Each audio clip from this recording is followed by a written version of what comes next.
ഇന്ന് നമ്മൾ കാണാൻ പോകുന്നത് ദശകം 15 ശ്ലോക 5. മമ ഗുണഗണലീലാ കർണനൈഃ കീർത്തനാന്യൈഃ മയി സൂരസരിതോക പ്രഖ്യചിത്ത അനുവൃത്തിഃ ഭവതി പരമഭക്തിഃ സാഹി മൃത്യോഃ വിജേത്രി കപിലത്തനുരിതി ത്വം ദേവഹൂത്യൈനഗാദീഃ.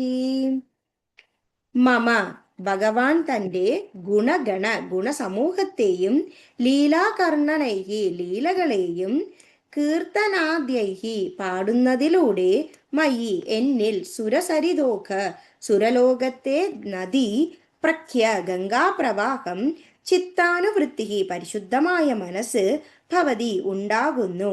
പരമഭക്തി ഉത്കൃഷ്ടമായ ഭക്തി സാഹി ഭക്തിയാകട്ടെ മൃത്യോർ വിജേത്രി മരണത്തെ പോലും ജയിക്കുന്നു.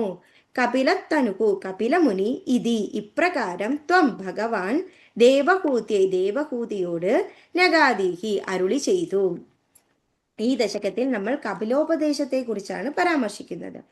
അതും ഈ ശ്ലോകത്തിൽ എങ്ങനെയാണെന്നാൽ ഭഗവാന്റെ ഏതൊരു ഗുണസമൂഹത്തെയും ഭഗവാന്റെ ലീലകളെയും ഭഗവാന്റെ അവതാരത്തെയും ആ വിധ കീർത്തിയെയും ആരൊക്കെയാണോ പാടുന്നുവോ അതിലൂടെ അവർക്ക് സുരലോകത്തിലെ നദിയായ ഗംഗാപ്രവാഹം എങ്ങനെയാണോ പരിശുദ്ധമായിരിക്കുന്നത് അതുപോലെ തന്നെ പരിശുദ്ധമായ ഒരു മനസ്സ് ഉണ്ടാകുന്നു.